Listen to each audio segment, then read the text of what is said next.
A few months ago, me and Brian went on a trip to Belize. Oh my gosh, we had a ball.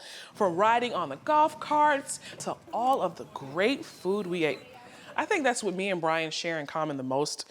We love food. We actually plan our vacations around the food of the country. Yes. So we had so much fun and we made so many memories that I wanted a taste of Belize today. One of the first dishes we had when we landed was Belizean stewed chicken. And the key ingredient to that is red ricotta. It's a paste that's kind of smoky. It has tons of flavors of like paprika, and it's actually made from the annatto seed, something that you find throughout the entire country, and it's what makes Belizean chicken so special. So I have a bag here, and I've put about 8 pieces of like the fryer chicken. And so I'm gonna add the red ricotta paste to this bag, and I'm making a marinade. A little garlic powder, a little chicken bouillon. That's gonna give it that extra flavor. A little goes a long way. I'm just gonna add a tad bit more salt because the bouillon already has a lot of salt in it, a lot of sodium. I'm gonna add some freshly cracked black pepper, some fresh thyme, mainly want the leaves. So to break down that paste and kind of get everything to come together, I'm gonna add some oil to this bag. All right, close this up, and I'm going to use my hand to break down that paste. More than likely, you won't be able to find this red ricotta paste like at your local supermarket. You can either order it online, but if you have a farmer's market nearby, you will more than likely find it there. All right, so I'm gonna let this marinate for about an hour or so in the fridge, and while that's marinating, I'm gonna work on the rest of my ingredients.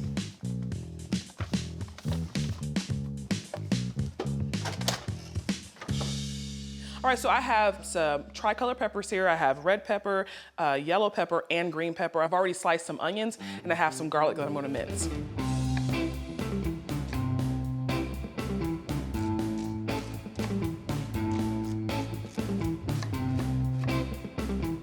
Put that back here.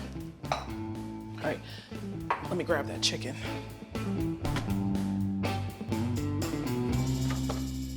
All right, so I have my Dutch oven already kind of heated up. Gonna add some oil. I'm gonna sear this chicken that's been marinating in the red ricotta paste on both sides. And you start off by searing because you wanna create some flavor in the bottom of that pot there. Belizean chicken, again, is very different from the stewed chickens I've had before. When people see red, they automatically think it's spicy. So it's not extremely spicy. It's a little smoky, it's a little earthy. So I'm just searing this at this point. I'm not cooking the chicken all the way through. It's a stew, so it has to cook over time in liquid. So I'm just gonna flip it over. So it might stick, that's okay. Because guess what? We're gonna add liquid to this pot, and it's gonna bring up all of those stuck pieces. So don't worry, that's flavor. All right, so both sides have seared. I'm gonna take it out of the pot. I have one more batch to sear.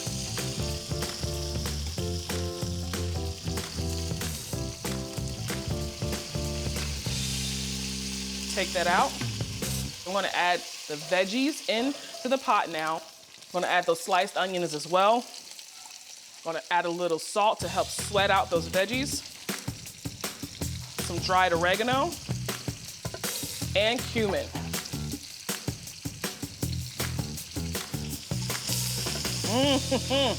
It smells like Belize in here. I hope all of my Belizean cousins will approve of this.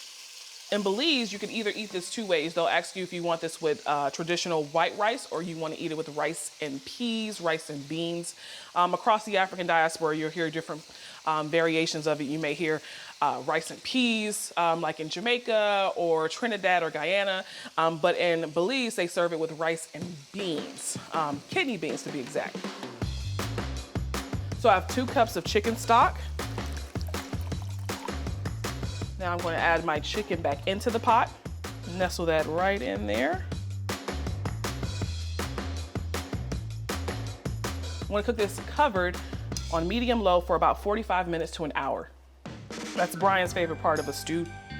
It's the gravy, he calls it. The juice is in the pot. He likes to smother his rice with gravy. See how it's doing back here. Oh yeah. Oh yeah, that looks good. It's nice and tender. The meat is practically falling off the bone. That's how you know it's good. Yeah, and it has enough gravy in there so Brian can sop up them rice and beans. Oh yeah, I did learn a thing or two from this trip. Okay, I gotta let my rice and beans finish cooking. The chicken is done, the horchata is steeping. We are almost transported back to Belize.